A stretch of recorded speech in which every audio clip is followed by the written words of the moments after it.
Welcome back to Xylem learning പ്രിട്ടിമിസ് ആണ്. അപ്പൊ ക്രാക്ക് എൻസിആർടിയിൽ ഇന്ന് നമ്മൾ പഠിക്കാൻ പോകുന്നത് മോർഫോളജി ഓഫ് ഫ്ലവറിംഗ് പ്ലാന്റ്സിൽ ഒരു 30 മാർക്ക് നിങ്ങളുടെ പോക്കറ്റിലേക്ക് ഇടാൻ പോവാണ്.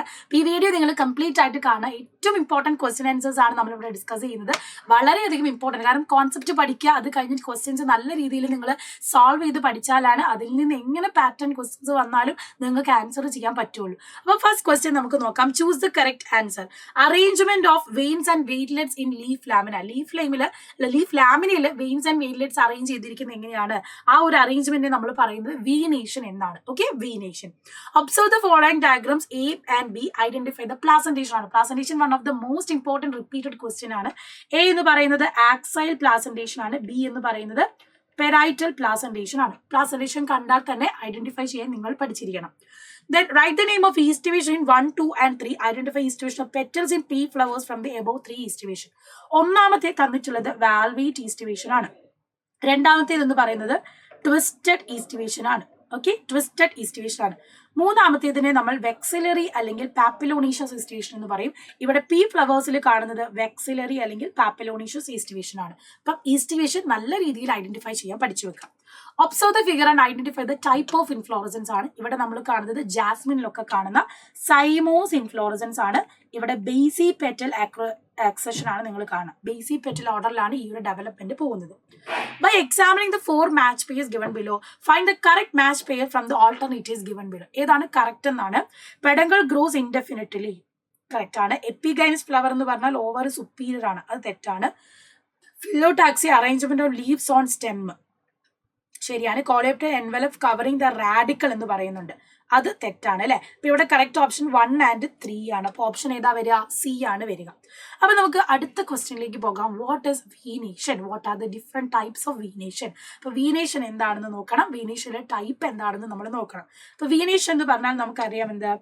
Arrangement of veins or veinlets in leaf ലാമിനയാണ്. രണ്ട് ടൈപ്പ് വീനേഷൻ ഉണ്ട്. റെറ്റിക്കുലേറ്റ് വീനേഷനും രണ്ടാമത്തേത് പാരലൽ വീനേഷനും. ഓക്കെ, ഇതാണ് രണ്ട് type of venation. Venation definition പഠിക്കണം, എല്ലാ ഡെഫിനിഷൻസും പഠിക്കണം. yeast division, placentation, venation, phyllotaxy, അതുപോലെ തന്നെ എല്ലാം ഇതിന്റെ ഒക്കെ ഡെഫിനിഷൻ ചോദിക്കാറുള്ളതാണ്. Diagram given below shows the part of a true fruit. Write the technical name of this fruit developed from a monocarpellary superior ovary. Label parts A and B. Can you distinguish a parthenocarpic fruit from given fruit? ഇവിടെ തന്നിട്ടുള്ളതിൽ എന്താണ് ഈ technical term എന്ന് പറയുന്നത്? Drupe ആണ്. A and B. A എന്ന് പറയുന്നത് എപ്പികാർപ്പാണ്. A എന്ന് പറയുന്നത് എപ്പികാർപ്പാണ്. ബി എന്ന് പറയുന്നത് മീസോകാർപ്പാണ്. ഇനി parthenocarpic fruit from given fruit. ഇവിടെ തന്നിട്ടുള്ളത് ട്രൂ ഫ്രൂട്ട് ആണ്. ട്രൂ ഫ്രൂട്ട് എന്ന് പറഞ്ഞാൽ ഓവറിയാണ് ഡെവലപ്പ് ചെയ്ത് ഫ്രൂട്ട് ആയിട്ട് മാറുന്നത്. പാർത്തനോകാർപ്പിക് ഫ്രൂട്ട് എന്ന് പറഞ്ഞാലോ? പാർത്തനോകാർപ്പിക് ഫ്രൂട്ട് എന്ന് പറഞ്ഞാൽ ഓവറിയിൽ നിന്നല്ല, അതർ പാർട്സ്.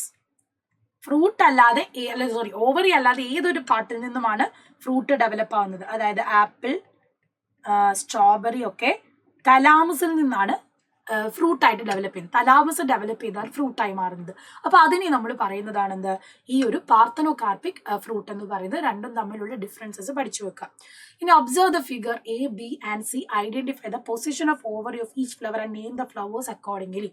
ഫ്ലവർ തന്നിട്ടുണ്ട്, ഓരോന്നിന്റെ പൊസിഷൻ അനുസരിച്ച് ഐഡന്റിഫൈ ചെയ്യാനാണ്. ഓക്കെ, ഇവിടെ പൊസിഷൻ എന്ന് പറയുന്നത് എവിടെയാണ്? പെരിഗൈനസ് ആണ് അല്ലെ.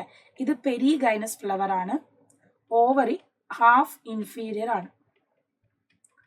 ഓവറി എന്ന് പറയുന്നത് ഹാഫ് ഇൻഫീരിയർ ആണ്. ബി എന്ന് പറയുന്നത് എന്താണ്? എപ്പിഗൈനസ് ഫ്ലവർ ആണ്. എപ്പിഗൈനസ് എന്ന് പറഞ്ഞാൽ ഓവറി ഇൻഫീരിയർ ആണ്. സി എന്ന് പറഞ്ഞാൽ ഇതെന്താണ്? ആദ്യത്തേത് പെരിഗൈനസ്, രണ്ടാമത്തേത് എപ്പിഗൈനസ് ആണ്, മൂന്നാമത്തേത് നമ്മൾ പറയുന്നത് ഹൈപ്പോഗൈനസ് ആണ്. ഇവിടെ ഓവറി സുപ്പീരിയർ ആണ്. ക്ലിയർ? 3 ഫ്ലവേഴ്സ് ഐഡന്റിഫൈ ചെയ്യാൻ പഠിക്കാം. ഇനി identify the family from given floral diagram. Write the characters of gynoecium of A. തന്നിട്ടുള്ള ഫാമിലി ഏതാണ്? സോളനീസിയം ആണ്. സോളനീസിയ ഫാമിലിയാണ്. Solanaceae. Characters of gynoecium of A എന്ന് പറയുമ്പോൾ അല്ലെ. അപ്പൊ ഗൈനീഷ്യത്തിന്റെ ഫീച്ചറാണ് നമുക്ക് എഴുതേണ്ടത്. സോളനീസിയന്റെ ഗൈനീഷ്യത്തിന്റെ ഫീച്ചർ നമുക്ക് എന്ത് പറയാം? ഒന്ന്, ഇവര് ബൈകാർപ്പലറി ആണ്. രണ്ടാമത്തേത് ഇവര് സിങ്കാർപ്പസ് ആണ്. അതുപോലെ തന്നെ സുപ്പീരിയർ ഓവറിയാണ്. സുപ്പീരിയർ ഓവറിയാണ്. ആക്സൈൽ പ്ലാസന്റേഷനുമാണ്. ഓക്കെ, അപ്പൊ സോളനീസയിൽ ഗൈനീഷ്യത്തിന്റെ ഫീച്ചർ ചോദിച്ചാൽ ഇതെല്ലാം പറഞ്ഞു വെക്കുക. ബൈകാർപ്പലറിയാണ്, സിൻകാർബസ് ആണ്, സുപ്പീരിയർ ഓവറി, ആക്സൈൽ പ്ലാസന്റേഷൻ ആണ്. ക്ലിയർ? അപ്പം ഓരോ ഫീച്ചർ പഠിക്കണം. ഇതേപോലെ തന്നെ ഇക്കണോമിക് ഇമ്പോർട്ടൻസും ചോദിക്കാം. Identify the given seed, find out given part A എന്നാണ് തന്നിട്ടുള്ളത്. എന്താണ്? മോണോകോട്ട് സീഡ് ആണ്. മോണോകോട്ട് സീഡ് ആണ്. എ എന്ന് പറയുന്നത് എന്താണ്? പ്ലിമ്യൂൾ ആണ്. പ്ലിമ്യൂളിന്റെ മേലെയാണ് നമ്മൾ കോളിയോപ്റ്റൈൽ കാണാം, താഴെ റാഡിക്കൽ ആൻഡ് കോളിയോറൈസിയം കാണാം. Then observe the relationship between the first two term. Epipetalous stamen brinjal, ലില്ലിയിൽ നമ്മൾ കാണുന്നത് എപ്പിഫില്ലസ് ആണ്. പറഞ്ഞു പോകരുത് കേട്ടോ. എപ്പിപെറ്റാലസിന് എക്സാമ്പിൾ ബ്രിഞ്ചാൽ, എപ്പിഫില്ലസിന് എക്സാമ്പിൾ ആണ് lily. Root is covered at the apex by a thimble like structure. Name the structure and write its major function. റൂട്ടിനെ കവർ ചെയ്ത് നമ്മൾ കാണുന്ന റൂട്ട് ക്യാപ്പ് ആണ് അല്ലെ. അത് എന്ത് ചെയ്യുന്നു? Protect the tender apex of root, makes it way through soil. സോയിലിന്റെ ഉള്ളിലൂടെ ഇറങ്ങി പോകാൻ അതിനൊരു പ്രൊട്ടക്ഷൻ കൊടുക്കുന്നതും കൂടിയാണ് റൂട്ട് അപ്പെക്സ് എന്ന് പറയുന്നത്. ഇത് പഠിച്ചു വെക്കണം, ഫംഗ്ഷൻ ഇമ്പോർട്ടന്റ് ആണ്. എ ബി സി ഐഡന്റിഫൈ ചെയ്യാനാണ്. എ എന്ന് പറയുന്നത് റീജിയൻ ഓഫ് മെച്ചുറേഷൻ ആണ്. ബി എന്ന് പറയുന്നത് റീജിയൻ ഓഫ് ഇലോങ്ങേഷൻ ആണ്. റീജിയൻ ഓഫ് ഇലോങ്ങേഷൻ ആണ്. ആൻഡ് സി എന്ന് പറയുന്നതോ റീജിയൻ ഓഫ് മെരിസ്റ്റമാറ്റിക് ആക്ടിവിറ്റി ആണ്. റീജിയൻ ഓഫ് മെരിസ്റ്റമാറ്റിക് ആക്ടിവിറ്റി ആണ്. ആൻഡ് താഴെ ഡി എന്ന് പറയുന്നത് റൂട്ട് ക്യാപ്പ് ആണ്. കണ്ടോ? സ്ഥിരമായിട്ട് വരുന്ന ഒരു ചോദ്യമാണ്. ഈ ചോദ്യം തന്നാൽ നന്നായിട്ട് നിങ്ങൾ എന്ത് ചെയ്യണം? ആൻസർ ചെയ്യാൻ പഠിച്ചു വെക്കാം. ഓക്കെ, അടുത്ത ക്വസ്റ്റ്യൻ, ഡിഫൈൻ ഫോളോയിങ് ടേംസ് ആണ് ഈസ്റ്റിവേഷനും പ്ലാസന്റേഷനും.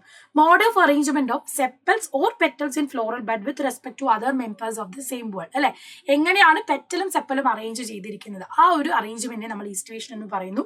പ്ലാസന്റേഷൻ എന്ന് പറഞ്ഞാൽ arrangement of ovules within the ഓവറിയാണ്. പ്ലാസന്റയിൽ ഒവ്യൂൾ എങ്ങനെ അറേഞ്ച് ചെയ്തിരിക്കുന്നു, ആ അറേഞ്ച്മെന്റിനെയാണ് നമ്മൾ എന്ത് പറയുന്നത്? പ്ലാസന്റേഷൻ എന്ന് പറയുന്നത്. Then next one, observe the figure A and B and answer the question. Venation എന്താണ്? നമ്മൾ കണ്ടിരുന്നു, നേരത്തെ മുന്നത്തെ ആൻസറിൽ പറഞ്ഞാണ്. അറേഞ്ച്മെന്റ് ഓഫ് വെയിൻസ് അല്ലെങ്കിൽ വെയിൻലെറ്റ്സ് ഓൺ ലീഫ് ലാമിനയാണ് വീനേഷൻ. ആൻഡ് ഇവിടെ തന്നിട്ടുള്ള എ എന്ന് പറയുന്നത് റെട്ടിക്കുലേറ്റ് വീനേഷൻ ആണ്. ബി എന്ന് പറയുന്നത് പാരലൽ വീനേഷനുമാണ്. ക്ലിയർ അല്ലേ? അപ്പം ഇത്രയും കാര്യങ്ങളാണ് നമ്മൾ പഠിച്ചിട്ടുള്ളത്. ഇതിലും കൂടുതൽ ക്വസ്റ്റ്യൻസ് ഡിസ്കസ് ചെയ്യാൻ മിസ് വീണ്ടും വരുന്നതാണ്. ആൻഡ് കമന്റ് ബോക്സിൽ കമന്റ് ചെയ്യാൻ വേണ്ടി ഒരു ക്വസ്റ്റ്യൻ കൂടെ മിസ് തരികയാണ്. പെരിയാന്ത് കാണുന്ന ഒരു ഫ്ലവറിന് എക്സാമ്പിൾ കമന്റ് ചെയ്യുക. പെരിയാന്ത് കാണുന്ന ഒരു ഫ്ലവറിന് എക്സാമ്പിൾ കമന്റ് ചെയ്യുക. അപ്പൊ കൂടുതൽ ക്വസ്റ്റ്യൻസ് ഒക്കെ ഡിസ്കസ് ചെയ്യാൻ മിസ് വീണ്ടും വരും. അപ്പൊ ക്ലാസ് യൂസ്ഫുൾ ആയി വീഡിയോ എല്ലാവർക്കും ഇഷ്ടപ്പെട്ടിട്ടുണ്ടെങ്കിൽ ഫ്രണ്ട്സിന് ഷെയർ ചെയ്ത് കൊടുക്കുക. നിങ്ങളുടെ ഫീഡ്ബാക്ക് കമന്റ് ബോക്സിൽ അറിയിക്കാൻ മറക്കരുത്. See you soon.